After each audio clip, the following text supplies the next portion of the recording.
Michelle, are you ready? I was born ready.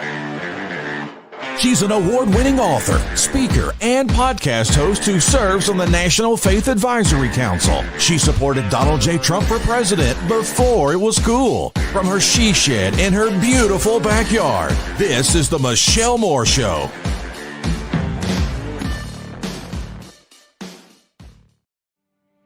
Like miners of old, on a search for pure gold, like ancient explorers, venture outside their borders. My heart is yearning to go somewhere new. I long to explore the depths of you,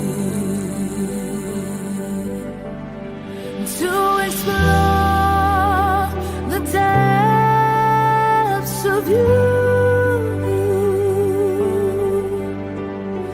Latitude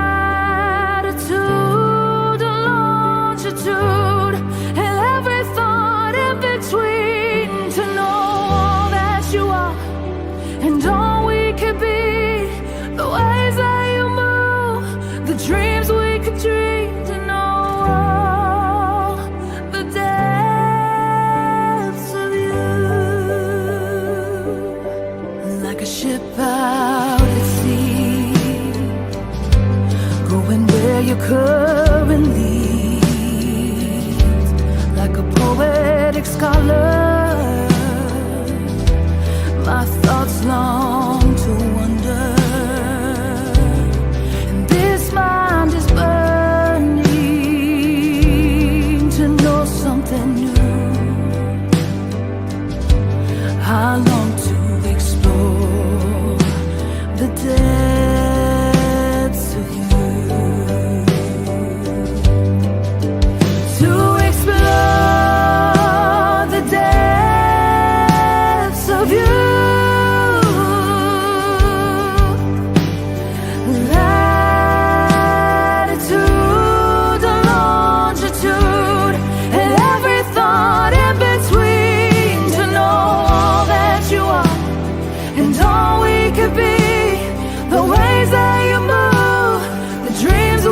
Dream to know all the depths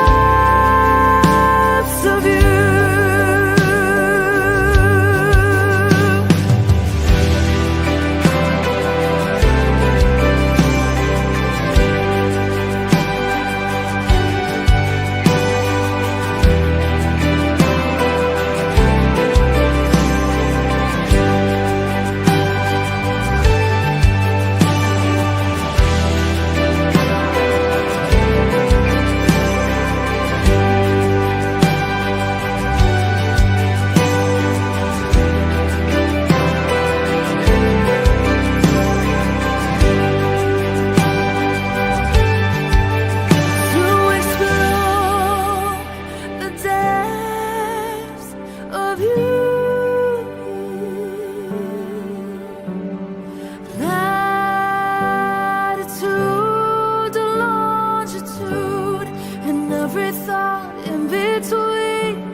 Hello, everybody. So glad that you're with us today. You know, we got Lieutenant Mark Taylor on the show with us today. I'm excited about him being here.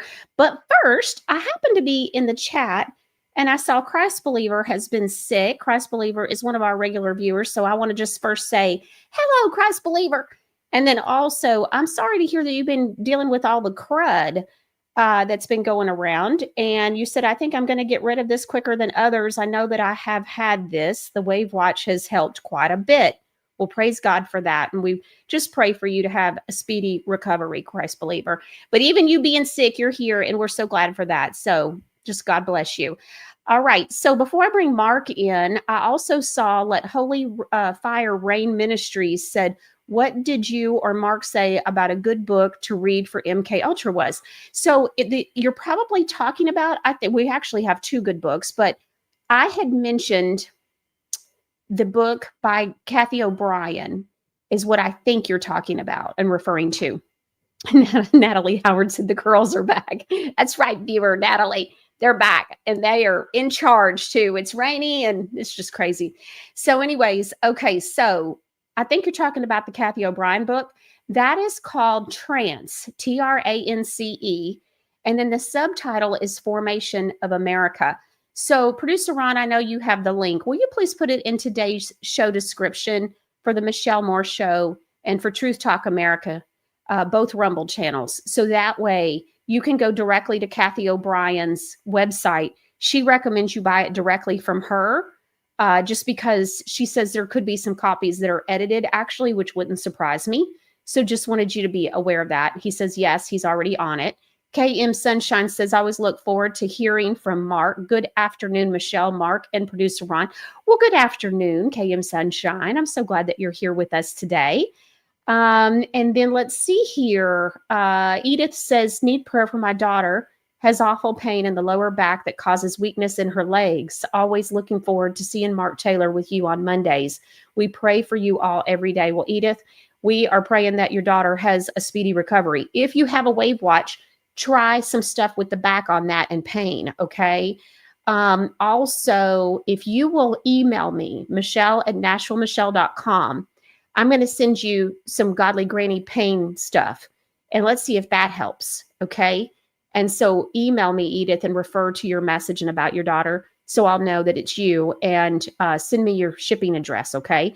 Got to email me, michelle@nashvillemichelle.com. I'll look for it immediately after today's show, okay? All right, we'll see if we can help her. All right, well, let's go on ahead and bring in Lieutenant Mark Taylor. I'm excited that he's here with us today. You know that he's got a bunch to talk about with us today. Hi, Mark.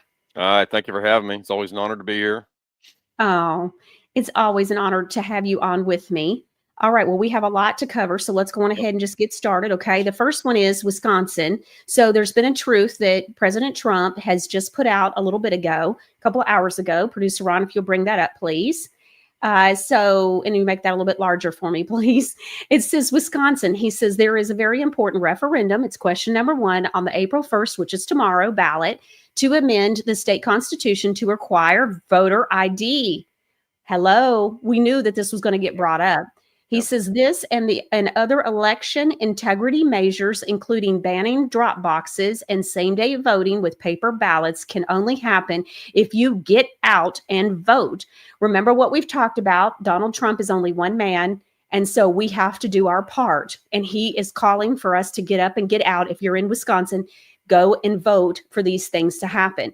For state Supreme Court, make sure to vote for America First Patriot, Brad Schimmel.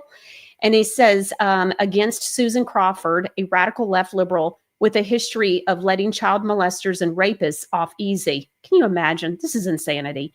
She will be one of the most liberal judges ever elected, which would be a disaster for Wisconsin and the United States of America. So important. Please get out and vote yes on question number 1 and vote for Brad Schimmel to the Supreme Court tomorrow, April 1st. Make America great again. So got to go out and do our part and make sure that you vote. And so just wanted you to be aware, if you're in Wisconsin, that he has truthed that out. We knew that this kind of stuff was going to be covered during his time in office. Right. So vote, vote, vote. You know, again, we have to do our part. You know, he's, like you said, he's only one man. If we don't do our part, then he can only do so much.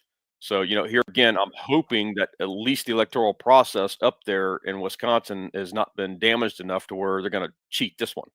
That's the only problem that we're dealing with. So you're going to have to outvote the cheating again because we didn't have the process taken care of before this.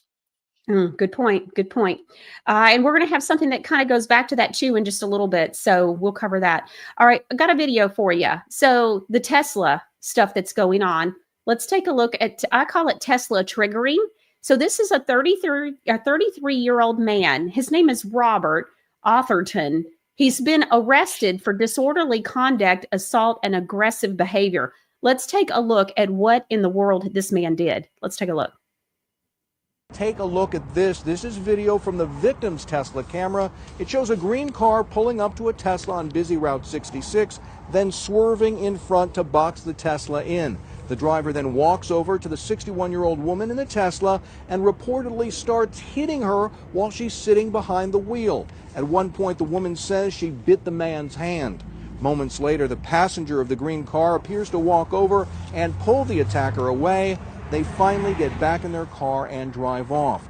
We spoke to the victim today, who said she was terrified and can't understand why anyone would do this. I was just stunned, and I wished that I would have had someone with me that would have protected me. I'm just appalled. I didn't buy my car for a political statement. I bought my car because it's really fun to drive, and my politics have nothing to do with that. And I'm ashamed of our society and what they're doing. The victim, along with the other Tesla owner who received a threatening note and text, have both now signed up for a gun safety course at a gun range north of Flagstaff. They tell us they don't feel safe right now and want to be able to protect themselves. Okay, first of all, this doesn't even make sense, but because, I mean, people could have had Teslas or purchased a Tesla 3 years ago, and Elon didn't have anything to do with Donald Trump at that time from this perspective of what all he's doing right now. And what's the guy doing? He's finding a bunch of corruption. I mean, hello. But I know that you have an easy way to rectify this, and that you've sent a video in for us to show the viewers. So let's see what you think about this whole Tesla fiasco. Let's see.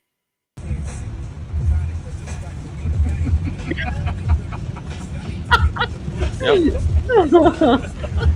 This is how you cure this right here.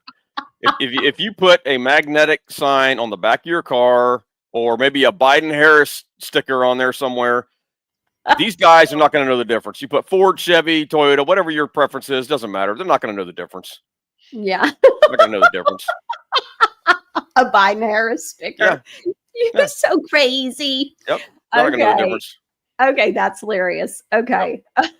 But honestly, it goes back to, if you're talking about this stuff, honestly, it goes back to where we're at as society right now, because we were talking about this is a spiritual issue where everyone's manifesting right now. It doesn't matter where you go. You can go to the restaurant, you can go to the bank, you can go to the post office, your gas station. Everybody's manifesting right now. Why? Because we have a breakdown spiritually over our country right now that has not been dealt with. And we're going to go into some of that as we go along in the show here. Yeah. Yeah. But that is definitely a cure, though. That is definitely a cure. True. Yes, a Toyota sticker on the back of my Tesla. That would work. Yeah. I'm telling you, people wouldn't know the difference. Oh my gosh. Well, the ones that get triggered, they wouldn't know. Yeah, they wouldn't know the difference. Yeah, it is crazy. We are seeing this. We're seeing a lot of craziness going on. And and this stuff with the Tesla stuff doesn't even make logical sense. Like I said, a person could have bought their Tesla 3 years ago. It's not like Tesla just came out when Elon started doing all this with Doge. And what is it exactly that Doge is guilty of? Finding out that our government has been financing all kinds of corruption. We've got a video for you, actually. We're going to be in fact, let's go ahead and show it. Let's show the human trafficking video with Elon Musk real quick. Let's go ahead and look at this. And then you'll notice there's a strange trend here, where how many Social Security numbers were issued. Do you want to? Yeah. So let me tell you what happened here. We started at the top of the system.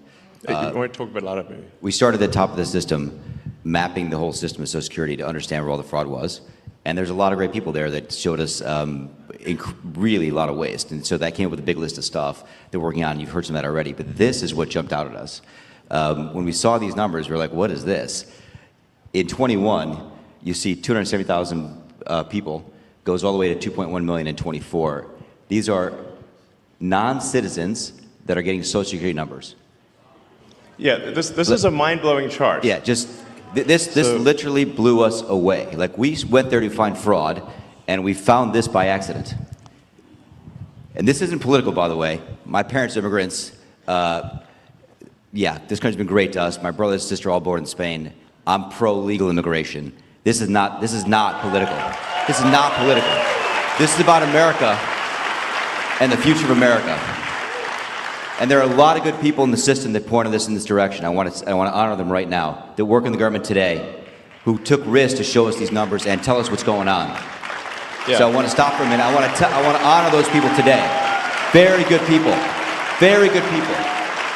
I have been from D.C. to Social Security offices to the border to track this down, and very good people have helped us along the way. I want to thank them. Yeah. This number, what this is when you come in the country, if you're illegal, there's a couple ways to come in. You come in through a port of entry, and you can tell them you're afraid, and they'll give you an asylum case. You'll get an interview, then you get in. That's one way to do it. Another way to do it is to just go to the border. Literally, this happened. I talked to Border Patrol myself. Elon was there too. I went to Laredo, and I went to Bronzeville. Elon went to Eagle Pass. You walk up to a Border Patrol officer, and you tell them you want to come in. They have a couple of choices. They could charge you with a misdemeanor or a felony under 1325, or they can make it an administrative offense, like a parking ticket, basically. They were told to do that, make it an administrative offense under the last administration. And then you go walk across the border. They do what's called a release from your own recognizance, and they give you an NTA, a notice to appear, which is to appear at a judge. The wait times on judges are like average 6 years. Look at Grok, you'll see it on immigration judges. There's only 700 of them. This is 5.5 million people, okay? So what happens then? Once you're in the country and you got asylum through one of these pathways, and we map the whole thing out, you can apply for a work document. You file a 765, it's the work form. You get this form called the 766, that's the authorization, and then Social Security Administration automatically sends you in the mail your Social Security number. No interview, no ID. This is worth just reiterating. It's not people sometimes think that under the Biden administration that he was simply asleep at the switch. He wasn't asleep, No. They weren't asleep at the switch. It was a massive, large-scale program to import as many illegals as possible, ultimately to change the entire voting map of the United States and disenfranchise the American people and make it a permanent, deep blue, one-party state from which there would be no escape. Look, if I hadn't seen this myself, I'm not sure I'd have believed it. I went through it myself and mapped it, and Elon is right. This is true. The defaults in the system from Social Security to all of the benefit programs have been set to max inclusion, max pay for these people, and minimum collection. That's what's happening. We found 1.3 million of them already on Medicaid, as an example. We've gone through, on every benefit program we went through, we found groups from this particular group of people, this 5.5 million people, in those benefit programs. And then what was really, really disturbing us was why. We're asking ourselves why. Right. And so we actually just took a sample and looked at voter registration records. And we found people here registered to vote in this population, yes. And who did vote. And we found some by sampling that actually did vote. And we have referred them to prosecution at the Homeland Security Investigation Service. Yeah. Already. That is already happening. Right now. Yeah. And the truly disturbing thing, though, I just want you to know this, a truly disturbing thing to me, and the darkest thing about this to me, the voter fraud is terrible, but the human tragedy this created is extraordinary, because what you don't understand, and people don't know, and Americans need to know, that's why I'm here, is that human traffickers made $13 to $15 billion off of this, okay? That's the money that's going around the world, moving people around the world to our borders because of these incentives. How does it work? What happens? Hey, if you're in Africa and you're in Central America, you got to walk up through Mexico, through Central America. Who do you pay? You pay the narcos, you pay the traffickers, right? And we were told by ICE, it's between $20,000 and $500, depends where they pick you up, to walk across all those countries and get all the way up to the border. Where's that money goes? It goes to the cartels. It goes to human traffickers, right? There are 30,000 children that have not appeared on the notice to appear already. ICE knows this. 30,000 children, 270,000 children didn't even get notices to appear. ICE told us that kids are being trafficked back and forth across the border to complete families to make this easier. This is a human tragedy. It's not just the money, it's the people and the kids. And how many of these people died on the way up here that didn't make it in? What happened to them? We created a system here that created an incentive for people to come and be taken advantage of by these traffickers. And how do you think they get paid? What, you're in Africa, Central America, you got $20,000 or $10,000 or $5,000 to pay these traffickers? No, you don't. What happens? You come in, then you owe them the money. You're an indentured servant. If you don't pay them, what happens? What do? They kill your mother, they kill your brother, they kill your family. What happens next? That's what we discovered. And I have to tell you, it's tragic to me. The tragedy, the human tragedy this created is extraordinary. That's the real problem. This is America. We don't do this here in America. Yeah. We don't do this here in America. Okay, Mark. Unbelievable. I mean, Yeah. where do you even start? I mean, honestly, all these people have been caught. They're coming against Elon for catching all these people. Well, you got to remember who we're dealing with right now. You're dealing with people that are getting triggered, like this video we saw before with the Tesla. They've been programmed by the mainstream media. And so they're still listening to CNN. They're still listening to the mainstream media. They've been programmed. Some of these people are probably MK Ultra'd. Some of these people you're seeing that going after Teslas, like with the Molotov cocktails and stuff like that, the dealerships.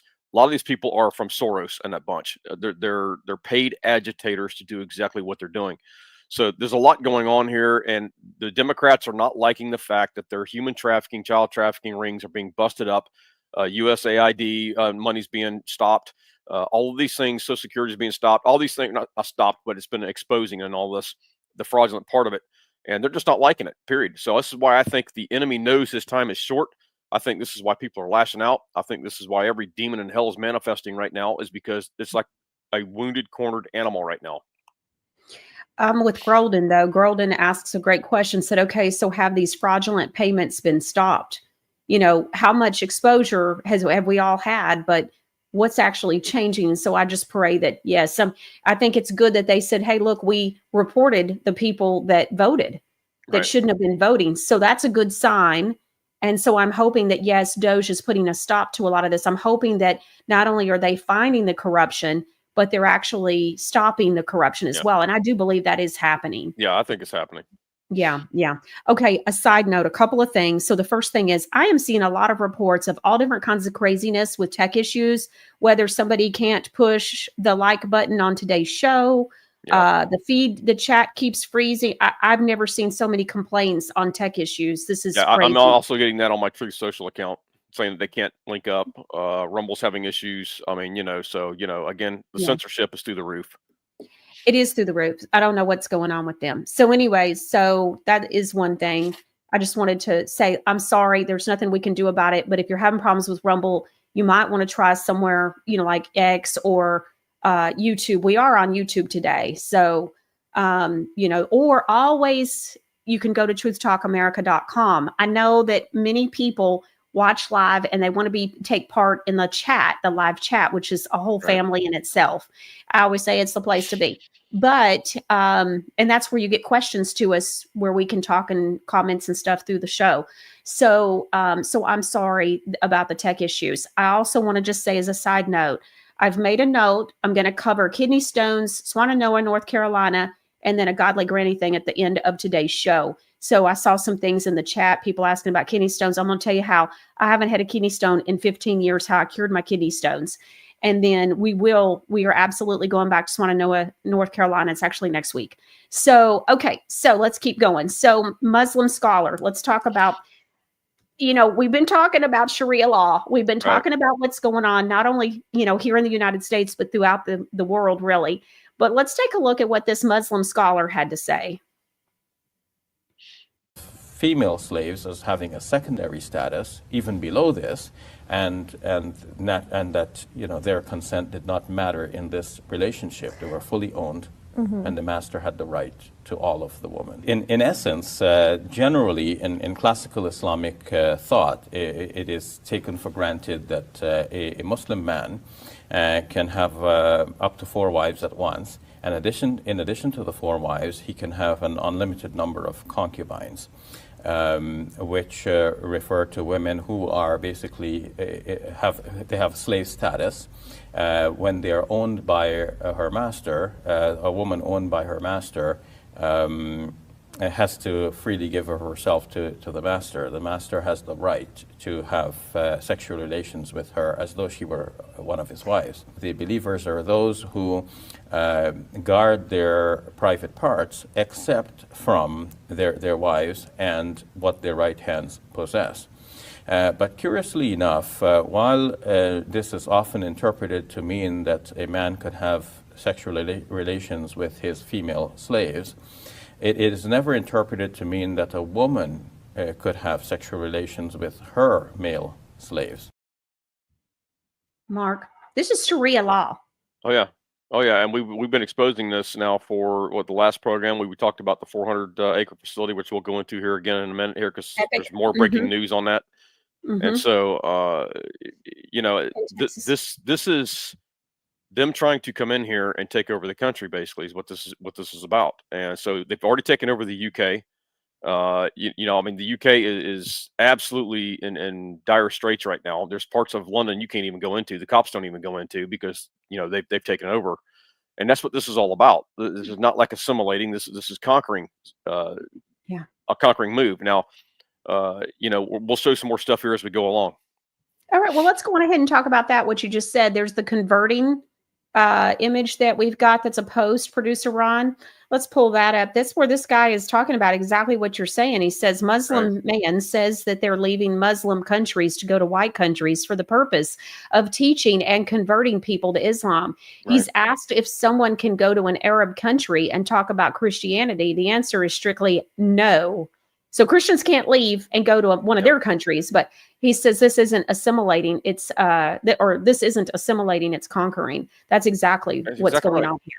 Right. So they're trying to come over to a Christian-based country and to convert everyone to Islam, through Sharia law or whatever the case may be. They're setting up these cities or these towns or these residential areas, whatever the case may be. This is how they infiltrate, basically, and try to take over from within, which we've seen, with everything, with the deep state, our churches, whatever the case may be. It's the same tactics used everywhere. And so where at some point are they going to put a stop to this? We're going to talk about a little bit more here as we go along here on this, some stuff that's coming out on this. Yeah. Well, let's talk. Okay, let's keep on what we're doing with showing like what you're saying, where it's all over the world. So let's take a look at video number 1, producer Ron. This is in Portugal. It's a city called Lisbon, Lisbon, Portugal. All right, let's take a look at this. Quick clip.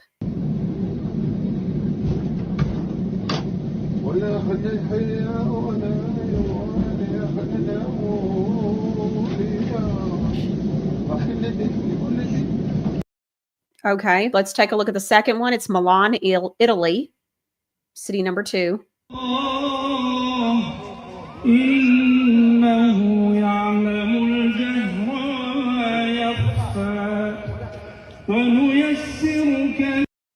Okay. By the way, all 3 of these are from this weekend. These are current, recent clips.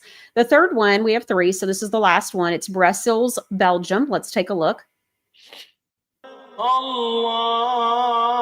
Akbar walillahil hamd. Allahu Akbar kabira walhamdulillahi kathira wa subhanallahi.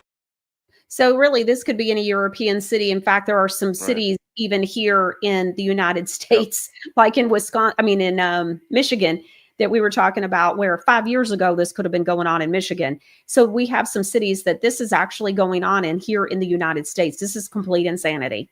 Right. So we played a clip, I think it was last week, where we had a city somewhere up north where they were playing the music, and we had some feedback from some people that lived there. And they said that you can literally hear that music for 2 miles. Literally. Think about what this is doing in the spiritual realm right now, guys. And so this is where Trump is going to have to drop the hammer on a federal level and say, no, Sharia law is not coming here, period. And so we're already seeing this happening a little bit on the state level, but it's got to happen on a federal level. He's going to have to drop the hammer on it, period. Because why? Because the Christians aren't doing their job. Why? Because Paula White's too busy worrying about $1,000 gift where she can give you 7 blessings. Okay, so let's take a look at Belgium.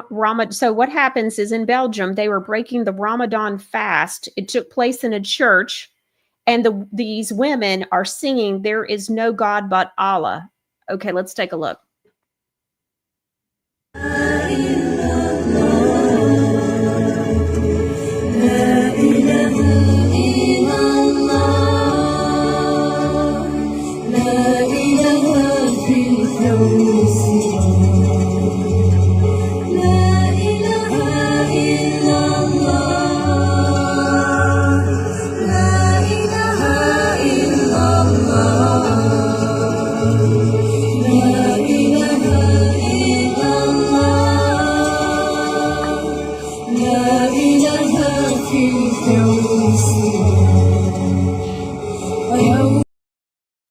And that was in a Okay. church. Mm-hmm. That was in a Yeah. church. So again, look, we don't have issues with people who are a part of the Islamic faith. We feel like we don't have issues with people who are Catholic or Baptist or whatever. It's not that. It's the fact you can't come here to a country where Christianity has been established as the foundation of this country and try to implement something else. And so again, this is not about assimilating. This is about conquering. This is about. And look, I understand that there's probably two sides to every. There's two sides to every faith. You have a radical side, and then you have ones who really want to think they're really doing good, and they want to point people to their God. So you have both sides. Same thing with Christianity. We've got a radical side that's way out there, and then we have some who truly love people and want to help bring true spirituality or Christianity to people. But the fact of the matter is, there's only one way to God, and that is through Jesus Christ. Period. And that's what this nation was founded on. Nothing else is going to do here. So Trump is going to have to drop the hammer and stop a lot of this stuff that's going on right now. And his faith advisory board is not doing a darn thing to stop any of this because she's too worried about, again, tithes and offerings. All right. So Die Laughing says Trump warned us about radical Islamic terrorists. The Islamic ideology is incompatible with Americans' Christian foundation. Right. Die Laughing, you nailed it. JBJ Beanie says, I used to work in a tag agency where illegals could come in and get their car registration, no driver's license, and couldn't even speak English. Yet we gave them registrations. That's crazy. Yep. Okay, they didn't have a driver's license? That's crazy. JBJ Beanie, thank you for, I don't even know what I guess you're saying a tag agency, meaning drivers, like the tags on your cars. Okay, I get it. LR Caddy says thank you, by the way, JBJ, for sharing about those details. LR Caddy says there were shows on PBS in the early 90s about the Muslim plan of taking over America and how they were going to do it. Minnesota does what you are showing now. Yes. Later 84 says another situation that could be addressed by the so-called faith leaders. There you go. Lady 84. Somebody paying attention. Kazadu 77 says this has been going on in Michigan for over 25 years now. Yep. 25 years? It's that long? I didn't know that. I knew it was like 8 years, but 6 to 8, but I didn't know that. And notice the pattern here. The pattern is accelerating. We're seeing this because how many times now are we talking about this? How many videos do we have today? Because this is where I disagreed with the 4-year pause, because the 4-year pause has killed America and the rest of the world spiritually. So now we have to overcome all of this now. Go ahead. Yeah, that's good. Peggy Sue 28 says witches hold satanic rituals inside churches, and 99% of the people have no clue that it's going on. That's true. Now, that goes back to me realizing during the whole slowing the spread, one of the things that I did was I came across military tribunals, and a gentleman was talking about what happened to him when he was in the 5th grade. He was 10 years old. When I saw his testimony, he was in his early to mid 50s. You could tell that this had affected him his whole life, obviously. I mean, how do you go through something like this at 10 and it not? But he said that it took place in a church down the street from where he lived in the basement. And I can't tell you, Mark, how many testimonials that I have listened to of people that attended satanic rituals in churches. Yeah. What do they find out it's been going on Christian college campuses? Actual human sacrifice, child sacrifice, all that stuff. Wow. So I have this article here real quick Yes. from War Room here, Yeah. and it's with Raheem Kassim. I just want to read this real quick. It's real short. Yeah. And the National Pulse. He says the extremist Islamic group called the Army of Darkness. Kassim had to explain to Bannon how the group operates and why he thinks they chose Texas as their U.S. base. Raheem, National Pulse. Okay, so he says having done research into what is called the Army of Darkness, this group that was originated in India and in Pakistan in the 1920s. Kassim discovered that researching the San Bernardino terrorist attacks in December 2015. It's an Islamist missionary network that really operates under darkness. They really try not to cause a lot of publicity for themselves, Kassim said. What they do is form these kind of hardline Sharia-compliant madrasas all around the Western world with the idea of Islamifying the neighborhoods, cities, and states around them, he warned. He explained why the group possibly chose Garland, Texas for the U.S. base. Now boasts a Western headquarters in Garland, Texas. That is something that I think should put the fear in the hearts of ordinary people, he says. He says, I think probably the reason they chose Garland, Texas, is because they look at the types of Republicans that are in Texas, and they think if we can get away with it here, basically get away with it anywhere else. And so people like a few exceptions like Ken Paxton, which we have something we're going to show here in a minute. Garland, Texas now hosts the new headquarters of, I can't even pronounce that, something Jamaat, a global Islamic missionary network that intelligence agencies contend acts as a potential entry point for jihadism. The network, also known as the Army of Darkness, has set up operations inside the Masjid Yassin Mosque in Garland, Texas, which now serves as its American Nerve Center following its relocation from Louisiana. So there you have it. They're warning you right there. What they're doing is they're slowly integrating in, and because of diversity, equity, and inclusion, and all these different things, inclusivity, we have to we've become so liberal in this country, and the church has become so far spiritually left. There's very few spiritual right churches. There's a spirit. Look, we have a right and a left in politics. You have a spiritual right and left in the spiritual realm. The church has become so spiritually left. People like Paula White, who are so spiritually left, don't want to confront this stuff and don't want to deal with it. Just like she's not going to confront LGBTQ.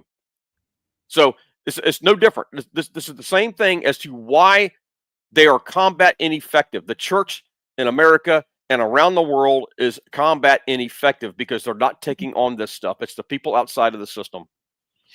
Combat ineffective. Wow. It seems like every week we get a new phrase from you. Oh, that's so good. Sorry, I guess it's the firefighter coming out of me, the one-liners. Combat ineffective, Mark. Yep. That's such a great way to put it. Yeah. And what you said earlier about the church isn't doing, the believers aren't doing what they're supposed to be doing. No. That's why the ecclesia, the remnant, is so important. Right. Okay, so let's look at what Ken Paxton has to say about how Sharia won't pass. Come on, Ken. Let's take a look. Yeah. And so Sharia won't pass. Texas confronts the Islamic threat with a firm hand. Now, this is from March the 27th. And for those that don't watch every Monday with Mark and me, which how could you not? I mean, where you been? What are you doing? Come on, what's going on here? Yeah. I know, right? Like what's wrong with you? Come on now. But anyways, and so we've been talking about this epic, I think is what it's called, this community that there's, what was it, like 400 acres, 402 acres, something 402 crazy. acres, yep. How do I remember these things? But anyways, and so, just in Texas, just north of Dallas, if memory serves me correct, and they're trying to do some big Sharia thing. I'm sure they'll have their own police department and everything else. They'll be their own city. I have it right here in front of me, actually. It's a development in Josephine, Texas, intended to be a Muslim stronghold with a mosque, Islamic schools, and over 1,000 homes. So he's putting a stop to this. He says they're actually taking action to stop this because this moves after weeks of controversy following Governor Abbott's denunciation of the project as having serious legal issues and his assertion that Sharia law is not allowed in Texas, nor are Sharia cities or no-go zones. Spot on. That's great. That's great. That's excellent news. And so excited to hear about that. But see, this needs to happen on a federal level, though, too, Michelle. Yes. Trump needs to come forth and say exactly that on a federal level. Does he have the power? I would think so. I mean, he's signing executive orders for everything else. I mean, as far as I'm concerned, I mean, look, why would you not come out and say, because this is a law. This is a type of law they're trying to institute, and only Congress can enforce or create laws. So this is a type of law. But don't you have states' rights? And so, like Texas here is getting to say no. I think if he came out as a leader and said, "Hey, this is not going to pass. We're not going to put up a Sharia law. Anyone who does, we're going to defund your city." Yeah. That type of thing. That's the kind of hard line that needs to be taken right there. Okay, that makes sense. Yeah, no Right. government funding for anything. Right. Okay, that's a good point. Ferguson 2 says we left the church in the early 90s when they started posting in the hall the amount every family was tithing. That was in the 90s? That was going on in the 90s? Oh, yeah. Wow. Okay, so this isn't just like in the last 10 years that the church has lost their minds. Nope. Okay, wow. Kenneth Copeland's been doing this for 50 years. So that tells you it goes back even 50 years. So publicizing what people are tithing to the church? that I don't know, but he's been just like Paula White, been just prosperity message. Oh, okay. That's all these guys. That's all these guys know. All right. So Deanna Salem, 1961, says Falls Church, Virginia, is loaded with Muslims. Go to Leesburg Pike, where there's a mosque. They are dressed in dressed in robes, hijabs to the max. Wow. Yep. Oh my goodness. Okay, that link that we just were talking about too with Ken Paxton is also in today's show description on the Michelle Moore Show Rumble channel and Truth Talk America's Rumble channel. Producer Ron's already put it in there for you. So if you want to read the whole article for yourself also and see what Ken Paxton is saying about that Muslim community called Epic, you can do that. You can read all the details in there for you. Also, someone was asking me about the Elon video. I retweeted it on X. I guess that verbiage is correct. And so re-X'd it. I don't know. But anyways, and so that way, if you're on X and you want to see it on there, you can, and re-X it or retweet it, repost it, whatever you want to do there. Okay. So I did share it on there. Okay. Hope that helps. I want to go back to something you were talking about a minute ago and about how the church isn't doing what they're supposed to be doing. And so you've got this far left and you've got this far right. Not only do we have this far left and we have this far right, but we also have just the outright, crazy Satanists. And look at what happened to this mother. Now, just keep in mind what we're talking about here. This mother who just wanted to pray. And by the way, also, she and her children were a victim of, I guess, the church trying to transition one of the kids without her knowledge. Let's listen to what she says. It's just unbelievable. There are people that will watch this clip and look you in the eye and tell you that God is not real and that the spiritual realm is fake and a fairy tale. I'm Taryn Swain. I'm a mother of 6, and the Ventura County Public School socially transitioned my daughter without my consent. I'm come here today to offer nothing but prayer, and I want to lift up my Father in heaven. Father God, I just come to you in Jesus' name. I pray, Father, that you would tear down. Notice how everyone was fine until Jesus, and then all of a sudden everybody was triggered. Would tear down the strongholds in this place. I pray, Father, that you would raise up the men in this room. Stop. I pray, Father, that you would Stop. I pray that you would raise Stop up the time. Speaker. everybody on this. Everybody. Stop. Yep. Stop. Thank you. We don't do prayer. Please finish your comments. Finish your comments, please. You have 28 seconds. And I do pray all this in the name of the Jesus, the Son, the Father, and the Holy Spirit. Thank you. Jesus is the King of Kings, and He is the Lord of Lords. And I pray that all the high places here will be torn down in the name of Christ. Jesus is the Lord of Lords, and every knee will bow. Your time is up. Every knee will bow. Whoever this woman is an absolute queen, but also take notice of how triggered everybody is by the name Jesus. If she had said Buddha, Allah, any of the other ones, nobody would have made a peep, because Jesus Christ is the truth. All other religions are false, fallen angel, satanic religions. Jesus Christ is the way, the truth, and the life. Wow. Okay, Mark, Yeah. what do you think? Well, God bless her for standing there in a pit of vipers, basically. I mean, and she had the courage to stand up there and do that. That, to me, is the true ecclesia right there. Now, where was her backup? Now, she may have had backup there. I don't know. I didn't see anything. But where's the church in all of this? Zero. Combat ineffective. Look, I have a prophetic word right here that I wrote, and even God addressed this. He says, you tolerate the left on the political side, or don't tolerate the political on the left on the political side, but you tolerate it on the spiritual side. Yeah. I'm mixing my words up here. No, I know what you mean. You don't tolerate it on the political side, but you tolerate it on the spiritual. This is a prime example right here. Where was the church not backing her up? Where was the warfare being done in there? I mean, maybe they're in the back somewhere and we didn't see them. I don't know. But why weren't they surrounding that building like Jericho and worshiping God or praising God and then doing warfare out there, taking this stuff down while she was in there speaking? And again, they could have been out there. We don't know.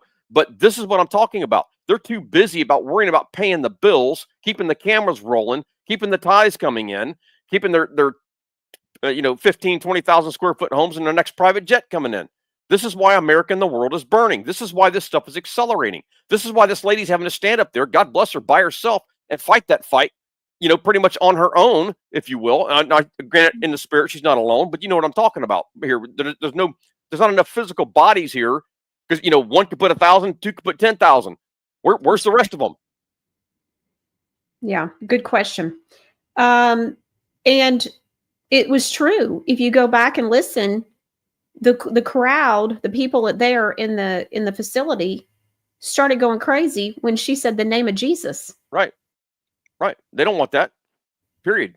So that tells me she's probably not even a part of a church. She's probably part of the ecclesia somewhere. I mean, I could be wrong, but I mean, again, it takes guts to stand up there like that in a pit of vipers like that and call it out.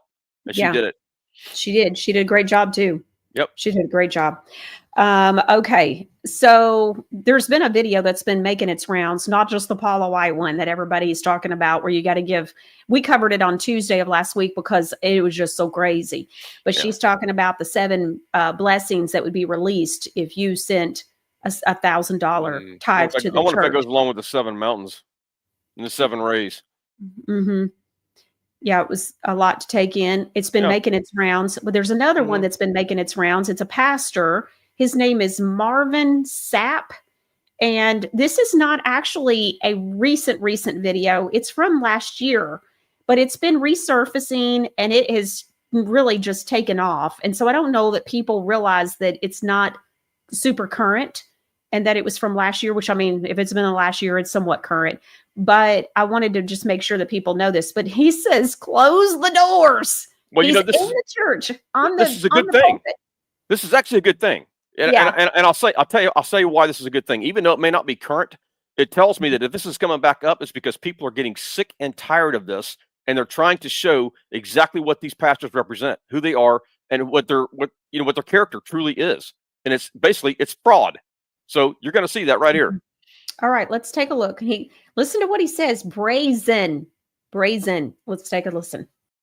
And they understand the cost that is involved. There's 1,000 of you. I said, close them doors. Ushers, close the doors. Close the doors. Close the doors. It's 1,000 that's watching online. This is a small seed. If I get 1,000 online to give this, if I get 1,000 in the sanctuary to give this, that's $40,000 tonight.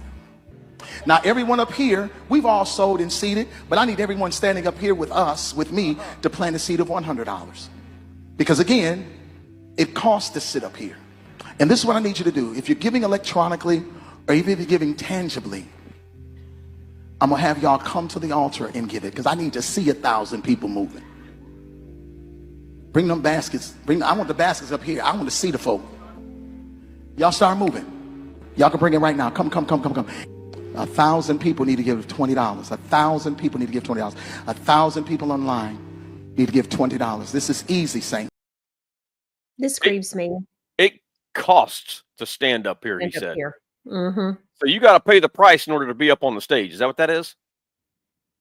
So It just grieves me. again, did he just hold his entire congregation hostage, literally, by Mhm. telling him to shut the doors? Basically, they're What not does letting that- you out. Yeah. What does that just even imply? Yeah. You ain't getting out. Yeah. You're not getting out until you give. You gotta pay your way on the stage, and you got to pay your way out the door. So this is actually a good thing that this is recirculating, because this tells me that people are getting sick and tired of these people, these hucksters and these frauds, like this. And so, because the Paula White thing was going around, so now you got this going around. This is fine. Keep it going, guys. Keep it going. Expose them. Yeah. I wondered, when I saw that it wasn't a brand new video, and I thought, this is interesting that it is making its rounds. So viewer Chris on YouTube says, I walked into a church and told them all off. I've seen the corruption in the churches in the 1990s. These pastors are deep state pulpit pigs. Yep. That's interesting. So, wow, I think it is a good sign. And so this is another video that I came across today. This is not a current video, and it's certainly not a current testimony. So this whole thing with the Crouches, I've been hearing from producer Ron about some of this. I'm not an expert when it comes to just all this church drama stuff, but and I say drama, I don't mean to say that in a way that would lessen its importance. Okay. I think it's important. We're showing it on today's show. It's a 3.5-minute clip of Paul Crouch Jr.'s testimony. Listen closely and see what it reminds you of. It seems like a very close parallel to something else that's been going on here recently. So let's listen. But then in 2012 is what we call the perfect storm, and that's when I left. And in the early 2000s, my dad's health started to decline a little bit. What we later found out is he was dealing, believe it or not, with alcoholism. In late 2010 and 11 is when a lot of drama started to take place. My brother was running a film company called Generation Entertainment, and for years we were funding money to Generation from TBN to do films.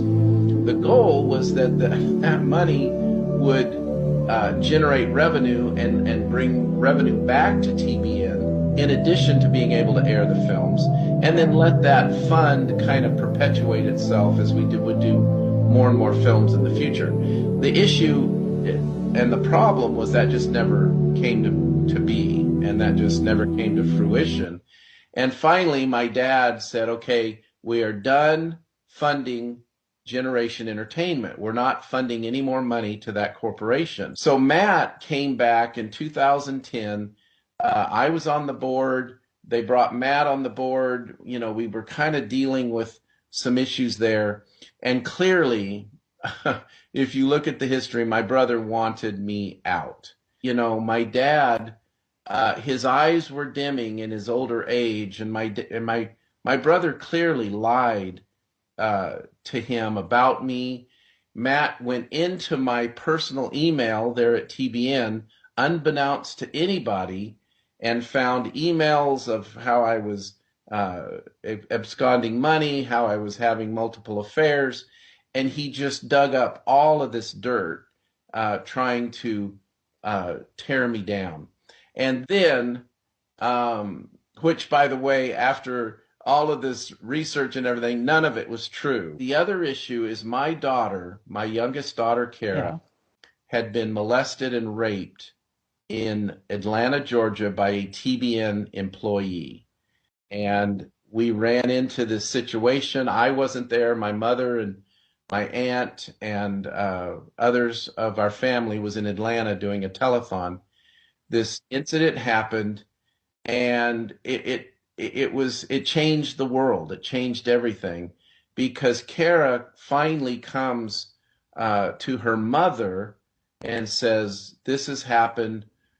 Kara and her mother go to my mother and Jan Crouch, and she did something that just blows my mind, but it's called victim shaming. And they blamed Kara for what went on. 35-year-old engineer, 13-year-old little girl, and somehow it was Kara's fault. Let's bury this. Let's put it under the rug because we don't want to hurt the ministry. We don't want to hurt TBN. We don't want to, shake the empire. TBN had already been dealing with some pretty serious accusations, and my dad had been accused of sexual harassment of a African American employee that had already hit the papers. So that's where it got ugly. I loved my parents. I loved TBN. I loved what we were doing. But if I'm going to take a bullet for anyone, I'm going to take a bullet for my daughter. And I said, no, I believe her. I believe my daughter. I think she was abused, and I don't think she's lying. And that's what happens. So then Kara goes and gets an attorney, and once attorneys get involved, Katie barred the door. It was like literally opening a Pandora's box. And here was the perfect storm, and this is where I think Matt was this master manipulator, in my opinion. He saw, an opportunity, and he took it. Honest before the Lord, to save TBN and to honor TBN, I confronted my parents on two very serious issues. One was what I mentioned earlier, the alcoholism. My dad literally was going on the air with me drunk, literally, where he was stumbling for words. He had what we called marble mouth. And we were afraid on live television, when you're not in your right mind, God only knows what he could say or.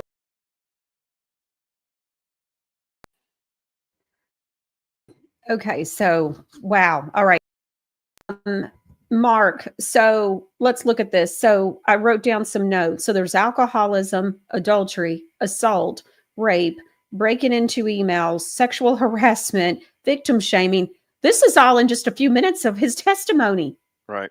And how recent was this? Is this a while back? I don't know. Yeah. I think it's about 14 years old is what I think. Yeah. So this is 14 years ago. This stuff was going on, and you have all this stuff breaking loose with Daystar. You have all this stuff coming forth. Yeah, look, this is why. Honestly, this is why you have the Islamicists, you have LGBTQ, you have the abortion issue, you have all these moral issues, if you will, or spiritual issues going on in America, is because they know the churches are their own Sodom and Gomorrah. They know these ministries are like Sodom and Gomorrah. This is why the prophetic words were saying that the Lord wrote, this is a Sodom and Gomorrah moment for the institutionalized churches. How is it that these things are accelerating right now? Because they know that they can move their agenda unopposed, Michelle, because the churches are combat ineffective. They're not going to get any opposition from the churches. And if they do, big whoop. What are they going to do? Stand on the courthouse steps and scream? You're a 501c3. You have no voice in the spirit. You've been neutered, literally. Wow. This is how dangerous this is, being a 501c3 and being incorporated. You are neutered in the spirit. You have nothing, period. Okay, so Mark, I'm so glad you bring this up, because I wrote down, I meant to talk to you about this earlier as well. But what do you say to people when they come to you and they say, Mark, your message about 501c3s is just too harsh? There's people doing good work that have a 501c3. I've got friends that have 501c3s, and they're good people. What do you say to people about that? Was Sodom and Gomorrah harsh? There was probably some people in there doing some good works. God got some of them out of there, but look at the judgment on that. Period. This is a judgment. This is a Sodom and Gomorrah moment. It doesn't matter. God has, look, when God told me years ago, he said, many have come before you with that message. He said, but you, Mark, are the last one before my judgment falls. They've had, since 1954 to get out of this thing? Literally. So God's grace has been there. He's been out here having me educate people. The problem is, I think what happens with those who came with the message before me, they got attacked relentlessly like I do, like I get attacked. And I think there was a part of them that was like, you know what? I didn't sign up for this. And they backed off. And then when I came along, I haven't backed off this message. because God gave me I'm the only one that I know of that has prophesied about the 501c3. Maybe they've had a message against the 501c3, but no one that I know of has prophesied against the 501c3, and there's a difference. So I have not backed off this message, nor will I back off this message, because this is what's decimated the American church, or those under crown rule. Like Canada has a system like that. UK has a system like this, but it's not called the 501c3. It's called something else. So you have all these systems in different countries. It has decimated the churches, period. It is judgment time for the church. They have had time to come out of this. God's grace has been there, but they are not listening. So the judgment is going to fall, and you will see these ministries. Some will go bankrupt. Some will literally burn to the ground, which we have seen churches burning. There's been a rash of churches burning over the years. We've seen it. Yeah. All of these different things. The doors will shut because people will just lose interest because they're tired of stuff like what we're showing you with the Paula Whites, the Rodney Howard Browns, or the Kenneth Copelands, or like the guy we just showed said lock the doors. People are sick and tired of it. This is not church. It is church, because again, we got to change our verbiage. This is church. It's all about the building. It's all about the system, keeping the cameras rolling. It costs to have you stand up here. But see, the ecclesia is the only ones that can take this on. So Chris says on YouTube, my parents say they're awake about everything and say the pastor doesn't use the 501c3, but they're still a 501c3. I couldn't stay in that church. Yeah. That's a lot to take in. Okay. Something simple today says, I grew up in Iowa and we were taught to be nice. Okay, let's talk about this. I wrote a note down, so I'm so glad I'm reading this now. No matter what, taught to be nice, no matter what. I wrote down while I was listening to Paul Crouch Jr.'s testimony, accountability is a bad thing in the church. In other words, how dare you bring up something? Now all of a sudden you're going to be a Jezebel, or you're just, whatever. I don't even know what all they claim people are when they bring up stuff that, and you're supposed to try to hold somebody accountable and call out evil as it is. And it says evil is taking advantage of it. Nice no more. And it's not about being mean. It's just about calling it out. Calling it out and accountability, period. Accountability, look, it is human nature not to want accountability. That's for everybody. People who don't like accountability. Why? Because it means I've done something wrong and I've got to change something. Well, that's called repentance. And there's a reason why repentance is preached all throughout the Bible. So, but when you hold someone accountable, and you have someone like this Daystar thing going on, or whatever the case may be, they have this elitist mentality. It's just like the elite. And so just like the Democrats, basically, this is where they're spiritually left. And so they have this mentality like, who are you to question me? I've been doing this for 30, 40 years. I've heard this time and time again, by the way. I can hear the voice of God. I don't need somebody to hear the voice of God for me. I've been doing this for 40 years. See, they have this elitist mentality that you and I are subservient to them. And so you don't have the authority to question them. And then when you do, they back you off into a corner and say, hey, you're not supposed to be doing this. You're out of order. You're not a prophet or a pastor or a preacher, teacher, evangelist, or apostle, whatever. And then they say, well, you're accusing the brethren. That's the one I love the most. And so for Jody Lamb and these Jezebels that are out here and all this stuff that are, and like Paula White and all this stuff, the Bible says we are to expose evil. We are to expose darkness. Well, I got news for you. Those people are not my brethren because they're in the system. Huge difference. They're on the side of darkness. This is what God's trying to do, a rescue mission to get people out of that darkness and bring them into the light. When you're part of the institutionalized church, you're not my brethren. So guess what, folks? I'm going to expose you. If you're doing wrong, I'm going to expose you. If you're in leadership, period. If you're a person of the congregant of that institutionalized church, I'm here to help save people. Yeah, I'll help save leaders that want to come out of the 501c3, but almost instantly, these guys will manifest. When you bring that up, you'll see them manifest. They'll get nasty. I mean, literally nasty. Because they don't want to give up their money. Because they know that people are less apt to give without a tax return, which is not biblical. And they know that's going to hit them in the wallet. That's right. That's right. I always bring up the Bible. I always bring up the Word of God and say, show me where it says to, do your tithe to so you can get a tax write-off. Show me that. Show me that scripture. And obviously, I don't think that you should be giving any building your tithe money anyways. We're supposed to be the hands and feet. We're supposed to be. And I'm going to tell you something, Mark. A lot of the donations, I believe, now some of the letters and notes that I receive with contributions for North Carolina, they'd say they're sharing their stories and telling me this is the tithe money I quit giving to the church back in XYZ. And, when I woke up and this is when I figured it out. And so people are sharing their stories when they send contributions for food and supplies and stuff and love offerings to those that are hurting from Hurricane Helene in North Carolina. Good. And so they're sharing that. I'm seeing it more and more. And Good. many of them, they've ended up realizing and learning about it because of you and the words that you've shared. So it's just amazing. But the accountability thing, I've listened to a couple of videos now. I don't listen to a lot, but I've already heard, even though I don't listen to a lot, I've already heard too, that Joni Lamb is insulting different podcasters or, you were playing something earlier today where she's saying it's just somebody with 500 followers that gets on and does this or that. And she's talking about somebody, but for money.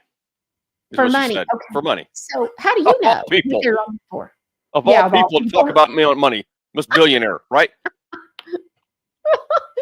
Oh my gosh. I mean, it's just no shame. And so, and what's the woman's name that's got the site that has been interviewing the son and the daughter-in-law? What's her name? That with the short hair and Julie Royce. Julie. Right, so right. Julie, and she's insulted Julie. Right. Terribly. Terribly early on when I was listening to some of these videos. She called her a blogger and just looking down her nose at Julie.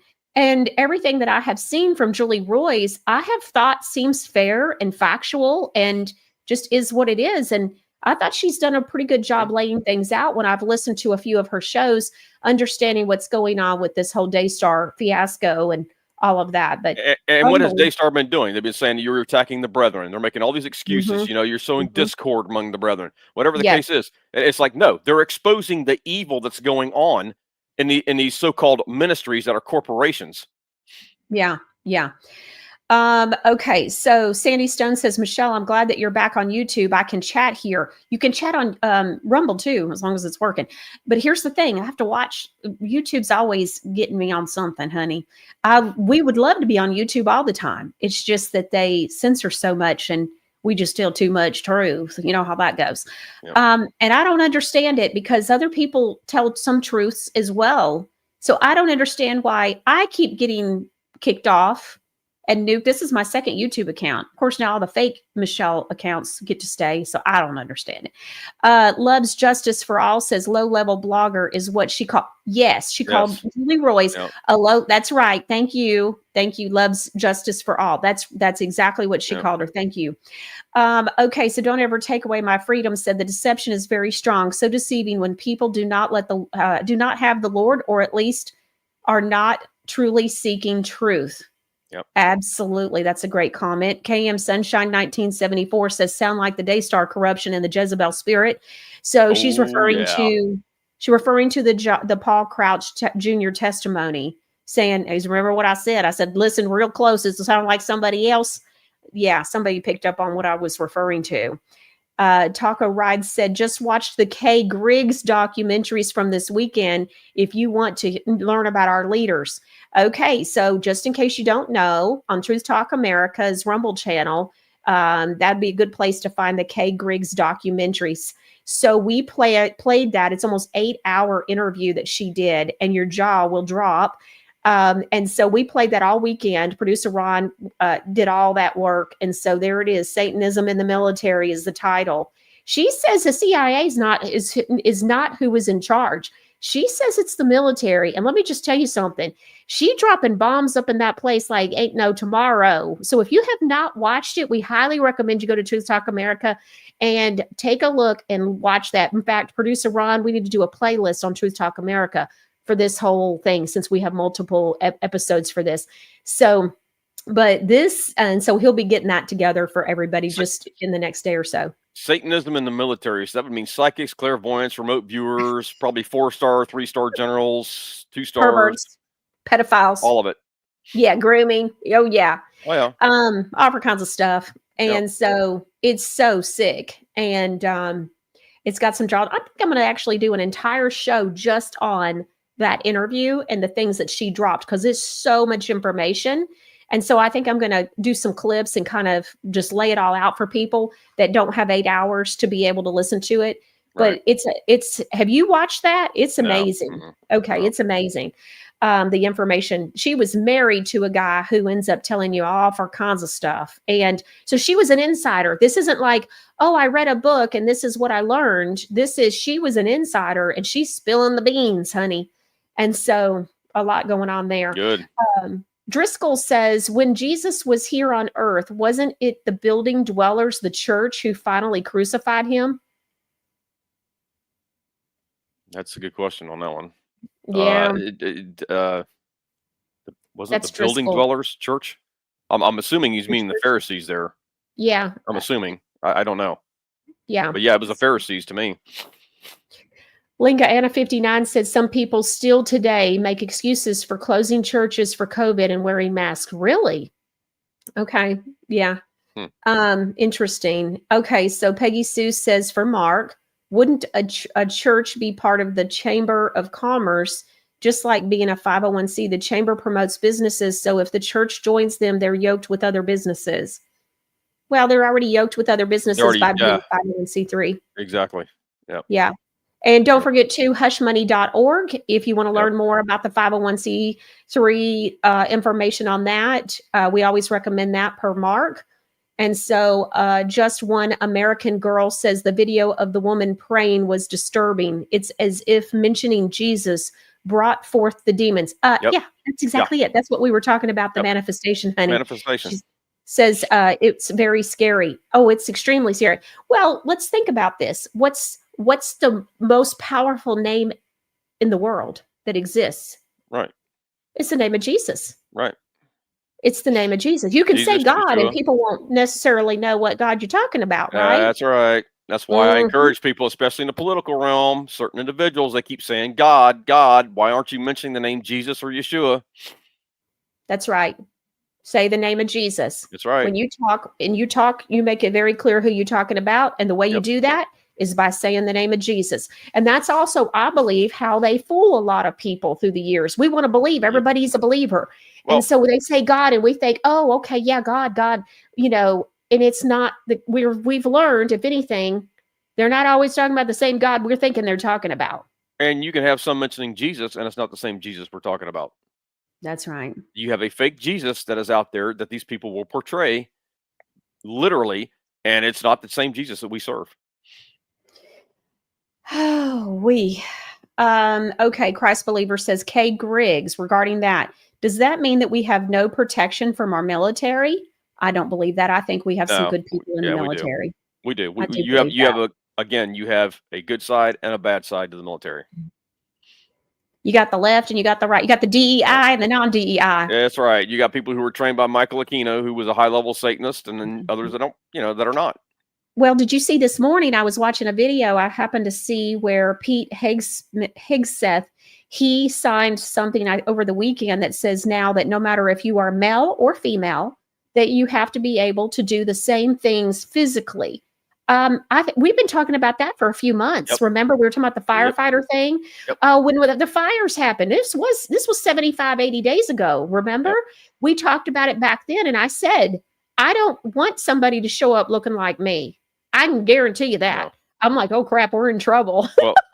Well, here's what I was saying, you remember, on that whole podcast. And it's like, no, you don't want someone showing up that can't do the job, period. Look, when they got rid of the DEI on a federal level, it's going to take years for it to trickle down to the state and local levels on firefighters and law enforcement. And what I said was they need to go back to the original 60s and 70s standards, physical standards.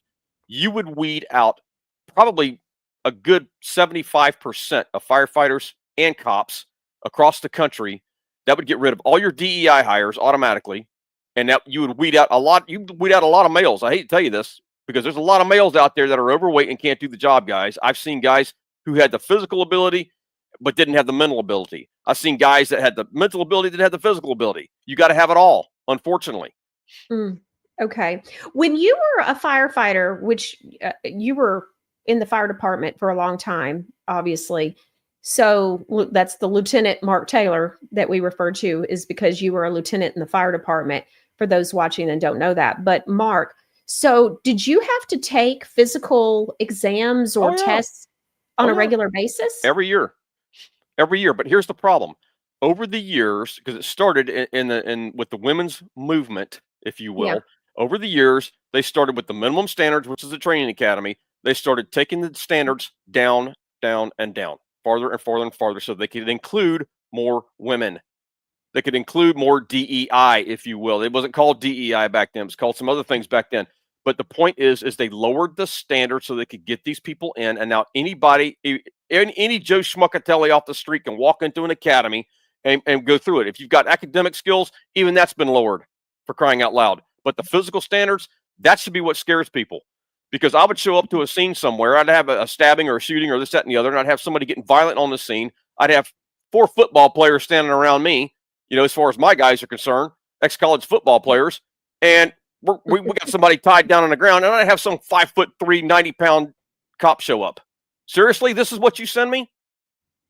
I mean, give me a break. I mean, look, I understand they got tasers and this, that, and the other, but I have seen people who were cops, and I had to have my guys jump in to assist them because they were on each arm of somebody being swung around like a rag doll because they couldn't handle the job. But I've also had white males who were ex-military who I've been in a firefight with, in a fire, where I've got fire coming over my head, down the hall, back down out the front door, and I've had them literally run over the top of me, trying to get out, and left their guys inside.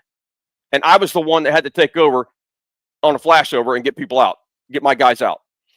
So you've got guys that it doesn't matter. You've got military guys that can't be a firefighter. You got firefighters that can't be military. It doesn't matter. Each job requires is a different set of requirements for each job. So you either have to fill that requirement with someone who can handle the job, but you got to be able to perform physically, mentally, and even spiritually in some aspects. Makes sense. That makes sense. Another viewer said testimony from a 33rd degree Mason said that 40% of the Southern Baptist Convention are all Freemasons. Oh, yeah. It's really bad. Is it only 40%? I'm shocked. Yeah. It's got to be more than that. It's really bad. Oh. All right, guys. Well, before we let you go, Mark, Lieutenant Mark Taylor, you got any just closing final thoughts? Everything's in chaos, like we've been talking about. We need to be praying for President Trump because, again, the Spiritual Advisory Board, we keep going over this again and again and again, but it has to bear repeating, guys, because something has to be done. He's got to fire Paula White. Look, I demanded on ATKN. I'm gonna say it right here. Publicly right now, I am calling for Paula White to step down from her position as a spiritual advisor because she is combat ineffective, and to step down from ministry over this mess of what she's doing. Because the fact of the matter is, she is not a pastor. She's not qualified to be a pastor. She is definitely not qualified to be advising the President of the United States. That is for darn sure. Because this stuff with the whole prosperity movement and what she just did with this last video, to me, should be the end of it right there. To the end of it. Okay, let's do this. So, Producer Ron, on Tuesday, we aired that video that Mark Taylor is referring to, and I'm feeling like we need to re-air that now. So that I'm just worried that there are some people watching and they don't know what Mark is referring to. So Producer Ron's going to pull that video. Most people have probably seen it by now. It's been making the run around, at least a week now, because we ran it on Tuesday. I saw it Tuesday morning. And it isn't died down. This is, no, I'm not calling on her to quit just the spiritual advisor. I'm telling her she needs to step down as a so-called pastor. We know she's not a pastor. She has no business even being in ministry. How many times has this lady been married? She's unqualified to be a pastor anyway. A woman is not supposed to be the head, period. Yeah. I was just thinking about how when we were talking about a few minutes ago, while Producer Ron is getting that video together, I just want to say, even the women's movement, if you really look at a lot of that, now, of course, they say that it was funded by the CIA behind the scenes for Gloria Steinem and all that stuff. Right. So it's all very interesting, of course, but when you look at a lot of what they have pushed on women and brainwashed women, first of all, I wouldn't want to believe 99.9% of the stuff that they, the trash that they spew. But because it's not godly. Right. You know? All right. I think producer Ron's got it. Let's take a look. I believe that when you honor God on Passover, starting on April 12th at sundown through Good Friday on the 18th and concluding on Easter Sunday, you can receive these 7 supernatural blessings for you and your house. According to Exodus 23, God will assign an angel to you. He'll be an enemy to your enemies. He'll give you prosperity. He'll take sickness away from you. He will give you long life. He'll bring increase in inheritance, and he'll give a special year of blessing. You're not doing this to get something, but you're doing it in honor to God, realizing what you can receive. For your special Passover offering of $1,000 or more as the Holy Spirit leads, you will also receive the beautiful 10-inch Waterford Crystal Cross. Don't miss your moment to release 7 supernatural blessings and provision into your life.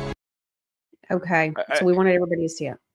It gives me such a righteous anger to even watch this right now because of what this lady's doing. So what you're having is you got these little old people out here like with a widow's mite who may be sick, who may be looking for something, and they're going to give everything they have left to this fraud, this huckster, if you will, thinking that they're going to get something in return, not knowing they're sowing into the wrong system, which is the 501c3. I mean, look, this is not, look, and I go back to President Trump on this because this is the second time he has put this lady in this position. This is a global position he has put her in. Yeah. She is literally doing damage to Christianity. She is not combat ineffective. And so this is a global spiritual security issue right here is what this is. So this goes back to President Trump. I can't fire Paula White. It's going to take President Trump to fire her. But I am calling for her to step down from that position and calling for her to step down from ministry, period. And if she does not, I ask the Lord to step in and physically remove that woman from her positions, period. When I watched the video the first time, which was last week on Tuesday morning, there were 2 things that, and this came to my mind as we started to play the video. So I want to share this for those that don't know. So in my spirit, I heard the Holy Spirit say immediately, what about the poor people? That's right. Okay. So what about the poor people? If you don't have $1,000, what about you? Do you not get a blessing? That is not biblical. It does not stand up. This is biblical. The second thing that I heard was the word manipulative, and God was showing me that this was very manipulative. And so, and so I'm just saying, you know, these kinds of things grieve my heart, Mark. You know, I know you have this righteous anger, and there's times I have that as well.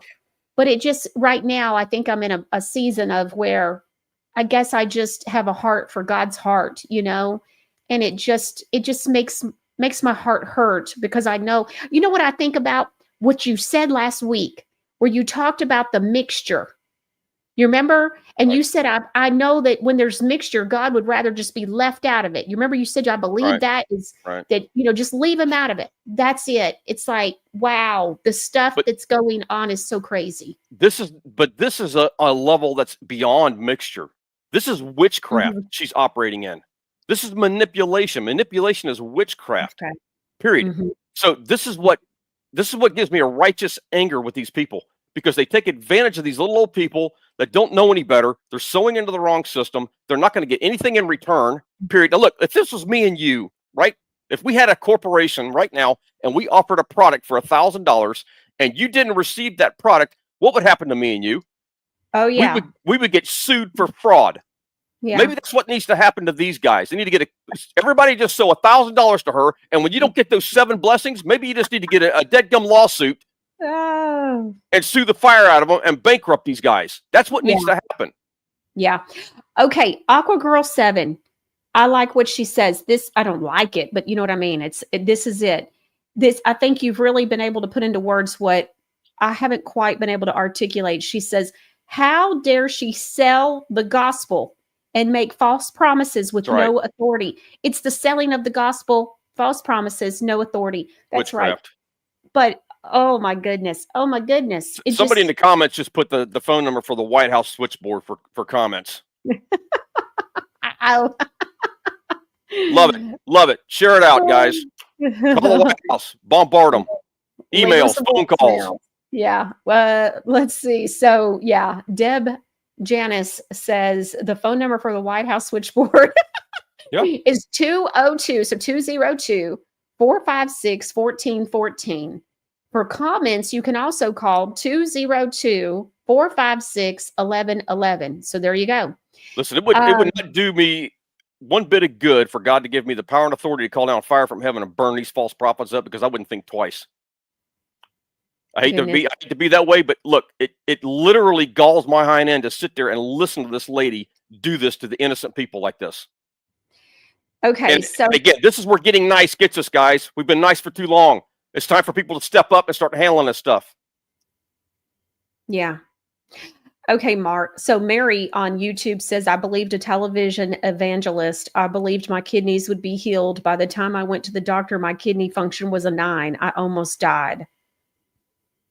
Yeah, I mean, the thing about it is, Mary makes a great point. It's like, we have to believe it's that relationship with God, you know?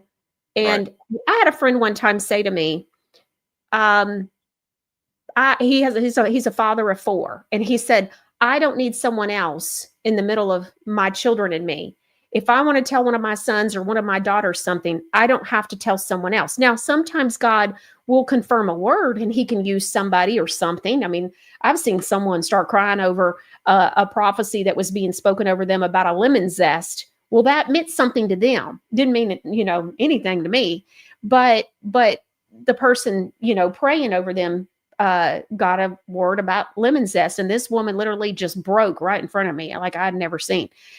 Viewer Natalie says, so sick of the lies. We need to pick up Jesus' whip and get after them. Yeah. Like that. Listen, this is what it's going to take. It's going to take stop being nice like we've been dumbed down to believe and start turning the tables over. Yeah. Yeah. That's right. That's right. I'm just reminded, this is why you and Viewer Natalie don't do a show, because that would just be a whole nother show where y'all just talk about beating everybody. And so that's why you got to have a nicer, more this makes me sad. I don't know. What do you say anymore? Because again, these guys have been doing this for decades, Michelle. They've been taking advantage of people. Decades. I know. And you're right. You know what upsets me is how many people aren't upset. Right. You know what I mean? Are still buying it. Anger is refreshing to me, because there aren't enough people that have that righteous anger.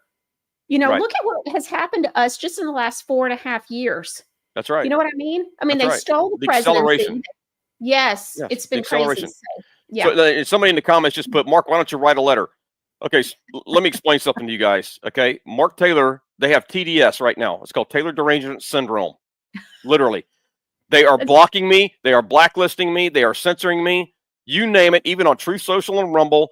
I can't even get my podcast across. You think they're going to receive a letter?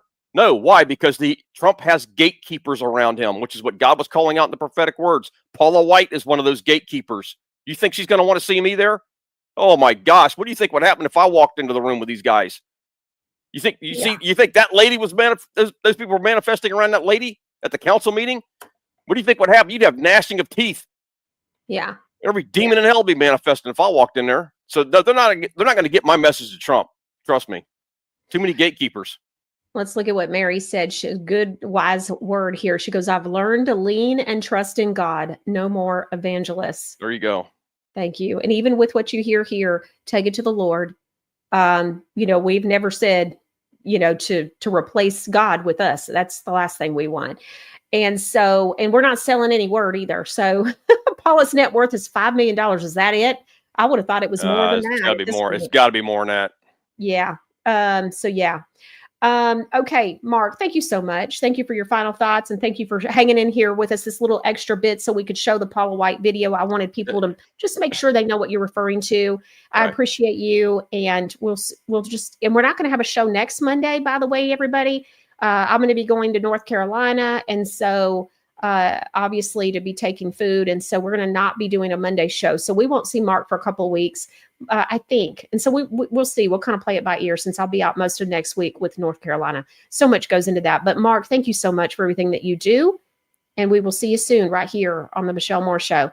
Just love having him here. I know y'all love it too. All right. As I promised, I told you that I would talk about kidney stones. And so I saw some things going on in the chat. It's been a minute since I've talked about this. In fact, I think I'm going to put this in the newsletter this month. So just a heads up. Okay. I haven't had a kidney stone in 15 years, and here's how. So I drink fresh squeezed lemon water, reverse osmosis water, or distilled water. Either one would be fine. And then I put organic lemon juice in it. So we squeeze the lemons, and I'll get a bag of, well, producer Ron picks them up for me. I don't even get them because I don't like going to the grocery store where I get them. So he goes for me. And so most of the time, he's just amazing. That's what everybody needs, a bestie like producer Ron. And so what happens is I've got a juicer, giving away a couple of those during the Micheleganza. I love it. And so I will juice a bunch of lemons at once. I'll put them in a mason jar with a lid. And that way I just pour them in the lemon water or the water every night. And I use a glass and I put ice in it that's been filtered. And so I put my water in there and then I put just enough lemon juice. I've learned through the time, if you put the water in first and the ice and everything, and then the lemon juice, then you don't have to necessarily stir it and worry about all of it sitting at the bottom. Just, 15 years of, expertise here talking. So I haven't had a kidney stone in 15 years, probably close to 16 now. So 15, not one, ever since I started this. And so I cured myself. Now, I will tell you, I drink at least one glass of fresh squeezed lemon water every single day. Every single day. So just want you to know that. So, okay, that was one thing. So fresh squeezed lemon water. Swan it, and how much you put in it just is to taste. It doesn't matter. And over time, I've liked it more and more. And so it just depends. But you can put in as much or as little, I would say, but just make sure you're putting, you're drinking that. And so that lemon, it works. It works. All right, Swannanoa, North Carolina. We already have the money for the next trip. I have budgeted $20,000 toward just the food for the truck. And then we've got some supplies above that. And then we'll probably take some love offerings as well. And so we're going to take all that. So wanted you to know about that. Somebody was asking. I added it up and, I don't have the exact number right in front of me, but I added it up the other day and we are over $112,000 in food, supplies, and love offerings. Over, did you hear me?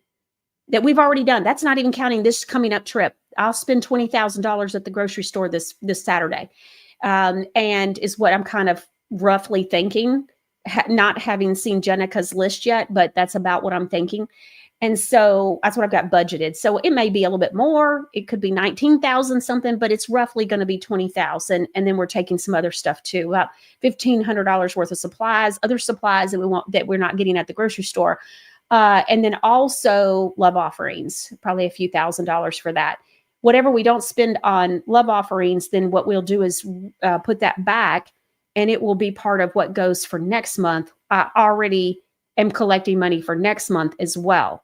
So we already have money for next month that is coming along. And so that's all happening.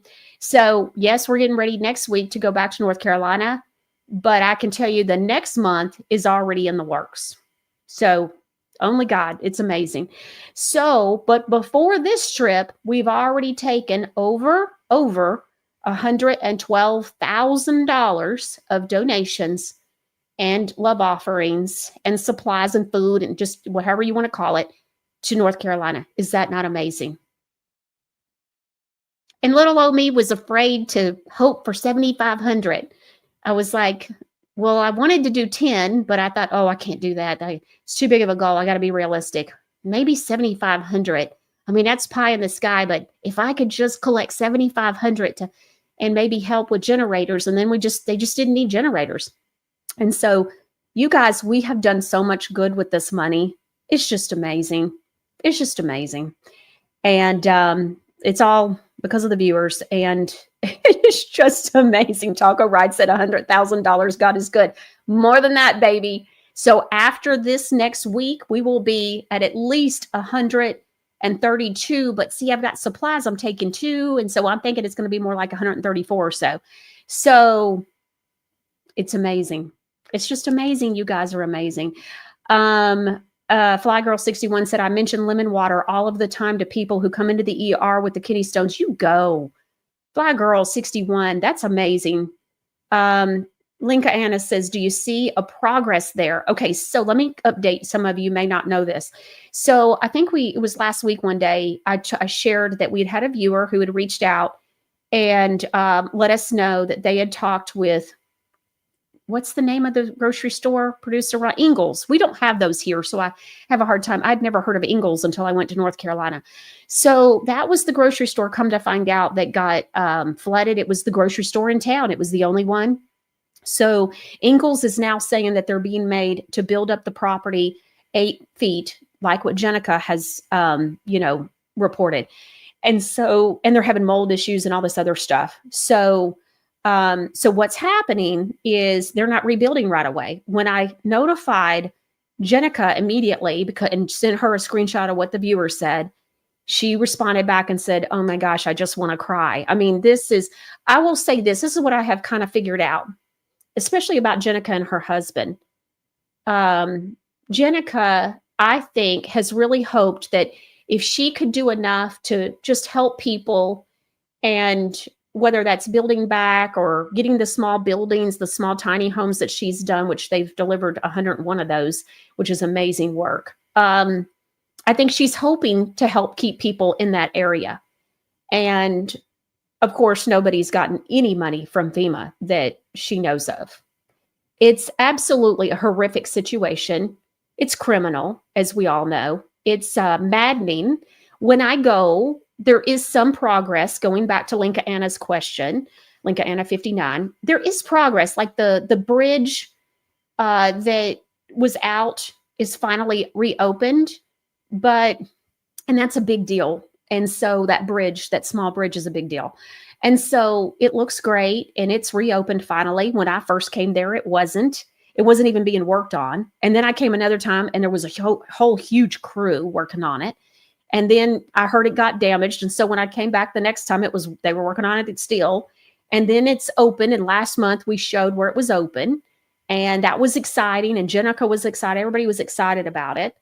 And so it's just maddening because I saw some stories last week about how you have so many people that are living in their car or they're living in a tent. And so we had somebody who's a viewer who we've helped, and they're living in their car. And it's maddening because, well, for a few reasons. The first reason is, but then that person says one day, wakes up and there is snow on the ground and writes me to tell me that she is single woman living in her car and says, I'm grateful for the car that I have because there's snow all around my car and, I'm not having to live in a tent. And so, but it's hard too, because I told producer Ron, I said, what do you do? So it takes a lot of prayer, because it's like, do we help one person a lot and try and change their lives? Or do we help like feed school children and, all the stuff we're doing and see how many people we can help? And then, we can put a little Band-Aid here or there on some people's, just dire situations. I mean, obviously if you're living in your car, that's pretty dire. If you're living in a tent, that's pretty dire. I read some stats last week from an article about North Carolina, and it showed like the last, 5-6 years of homelessness. And of course, since Hurricane Helene, it's through the roof. And of course, that's through winter. I'm not sure which is worse, the winter or the summer, quite frankly, because the heat of the summer. So this month, we're really focusing a lot on soaps and deodorants, because we know, and then they're asking for it. And so, but we also, we just see, it's just the resilience, but also the need. And like I said, it's maddening. It's frustrating. While I celebrate, oh my gosh, I mean, while I celebrate $112,000 and getting ready to do another $22,000, between supplies and probably close to $24,000 really with the love offerings. But it's hard because while that is so much in my little mind, right? It's like, but yet it's not enough. Like, it's never going to be enough. I've had to sit and ponder that. When I go to North Carolina, I have found myself having to prepare myself because emotionally it's hard. Because yeah, you see some progress, but it's nowhere near what it needs to be. We've shared what Jenica's going through and her family. And you see, it's been 6 months now, and it's insanity as to what's going on and how they're being treated and the incompetence. And it's not just Jenica, it's all of the people I've spoken to. And so whether it's the lady in the car, which I won't say her name because of her privacy, but it's like, we're helping, we've helped so many different ways. And so we might help one person, $4,000. And then we help with, the cookers that I forget what they're called, but something to cook food in that was put into the tiny homes. We bought like 15 of those, and hoses to, hook up the generators. They needed the hoses. We've done all different kinds of random things, paying for people to have their trees that fell during Hurricane Helene that were blocking driveways. We did that a couple of times. And then we don't just send $50 or $75 that they paid to get that done. We send them $350. And one lady, she got the check or the money, and she wrote the in-between person that helped me to connect with her to help her. And she said, oh my gosh, I have all this. Turned out she had some medical bills, and she had been praying and thinking, how am I going to pay this medical bill and then also pay the electric bill? And then she got our money to help with the tree. Well, to pay for it. We paid for the whole expense. I don't remember how much it was.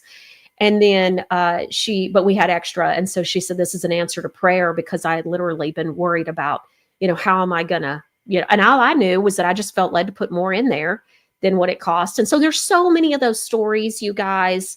The two Hispanic couples that were there, it was just amazing, because they both were recipients for the buildings, but then and they're like related. I forget how they were related. I want to say it was a brother and a sister. And so, in fact, yeah, that's what it was.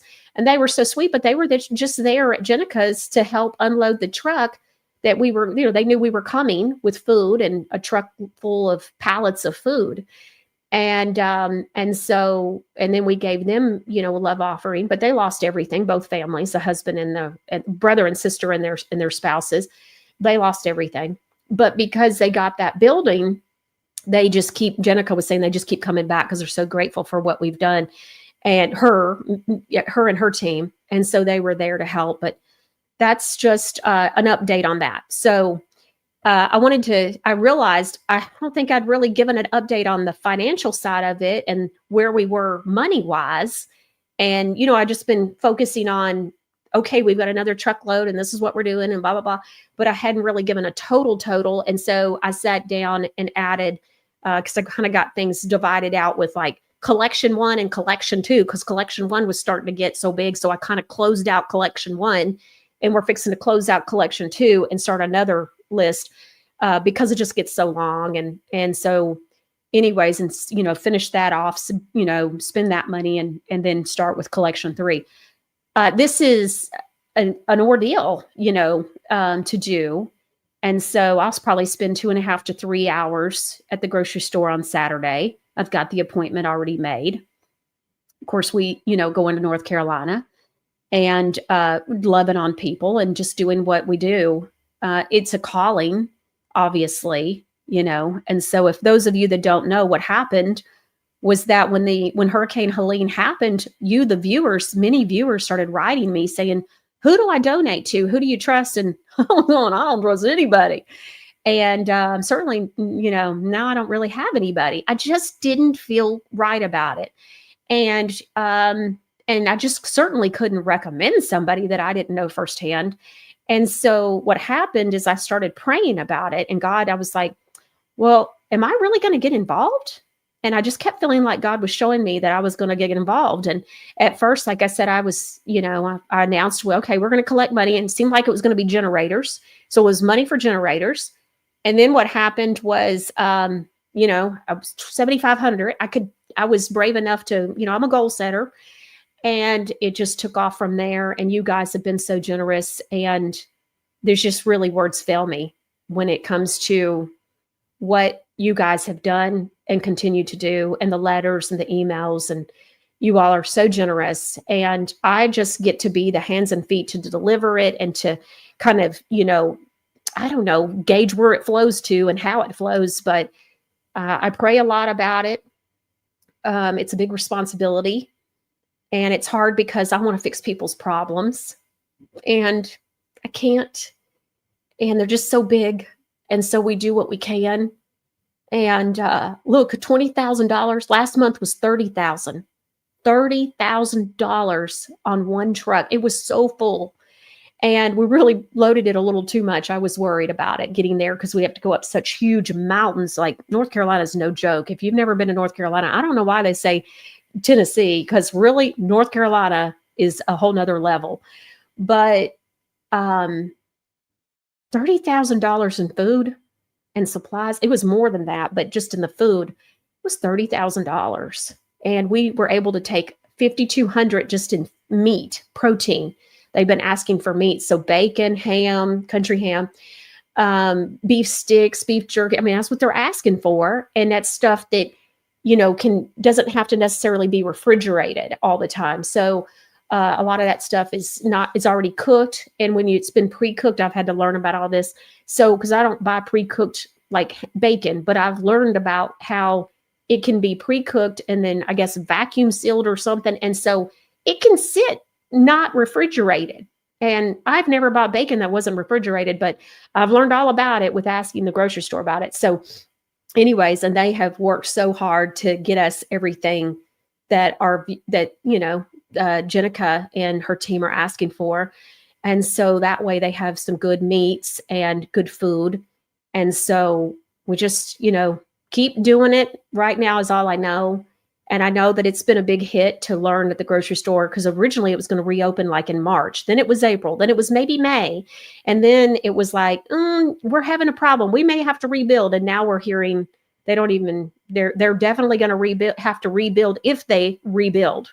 So don't even know that for sure. And that town has no grocery store now. So this is a huge deal. So, okay, got into that. BB Me says, wonderful news, Michelle. So thankful. Yes, and it's important that we don't forget them. California's too far away with the fire, so we just can't do anything about that.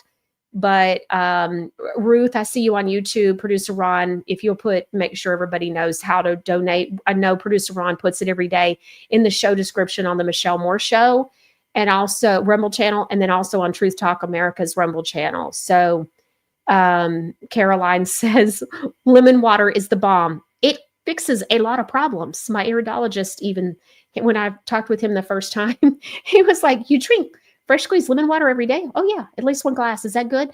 And he was like, not the lemon juice that comes in the jar, the glass. No, no, it's fresh squeezed lemons.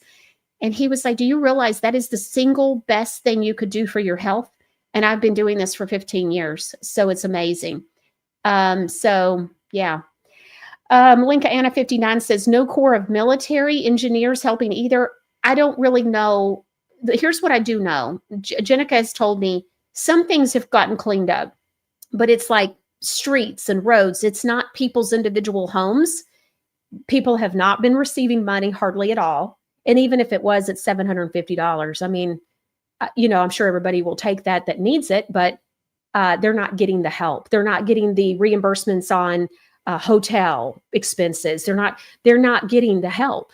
And so you're just, it's insane. And so they're not even getting, a lot of them don't have the trailers, the FEMA trailers.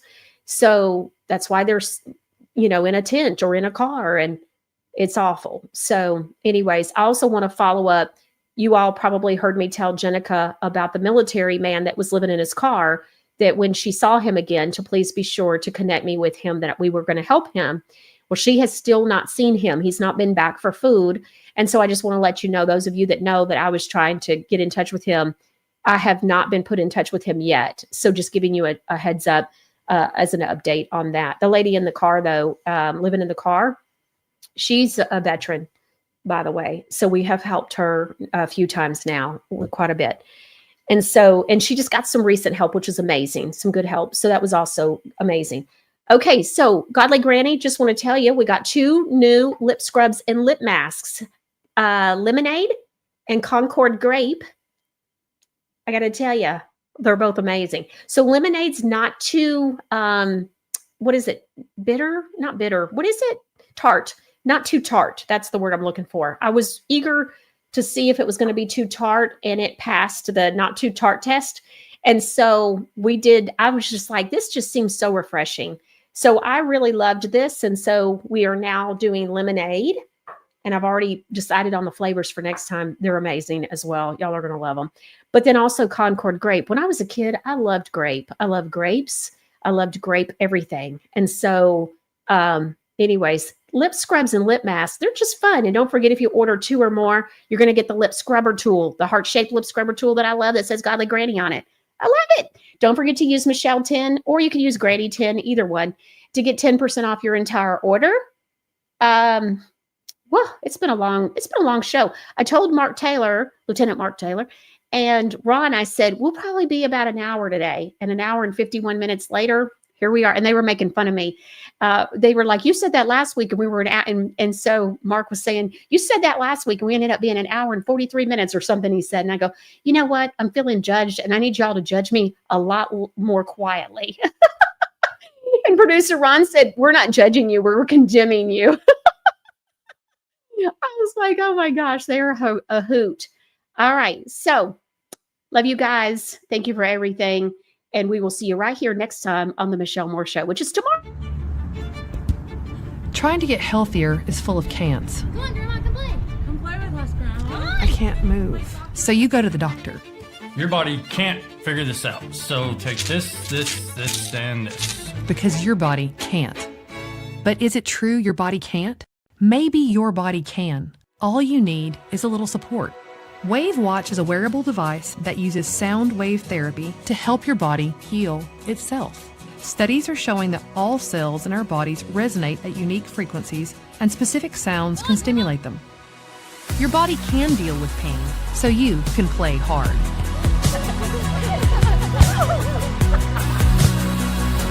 WaveWatch comes with a 1-year manufacturer's warranty for defects and flaws, and you can upgrade to an additional warranty for water damage and breakage. Go to wavewatch.com. Be sure to use the discount code Michelle100 at checkout to receive $100.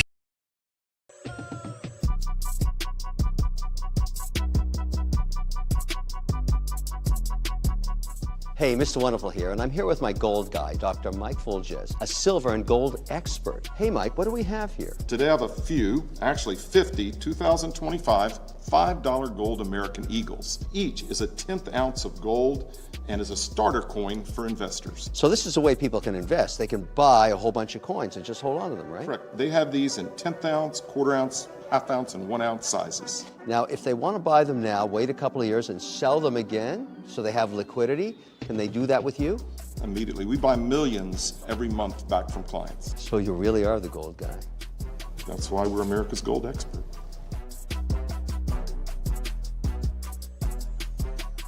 Did you know your cell phone emits radiation that has been linked to increased risk of certain types of cancers? This is why manufacturers include hidden warnings to keep your phone away from your body. And what's worse is that children are more susceptible to the potentially damaging effects. Safe Sleeve for cell phones is a case specifically designed to block radiation. Its shielding technology integrated into the case has been tested in a third-party FCC accredited lab to block over 99% of RF and 92% of ELF radiation emitted by your phone. It also functions as a stand for watching videos and comes in a magnetically detachable style for some devices. Safe Sleeve also offers anti-radiation cases for tablets and laptops and has free shipping in the U.S. plus discounted worldwide shipping is available. Go to truthtalkamerica.com today and click on the Safe Sleep banner on the home page. Use the discount code FIRST10 at checkout for 10% off your first order. Toxic chemicals are everywhere, even in products we've used for generations. Now there's a replacement solution. Godly Granny. Godly Granny products are nutraceutical, clean products with purpose. All our products like skin creams, bath bombs, lip scrubs, deodorants, and more are free of the Godly Granny 5 Dirty Dozen list. That's 60 harmful chemicals many other companies use that you'll never find in our products. Go to godlygranny.com today.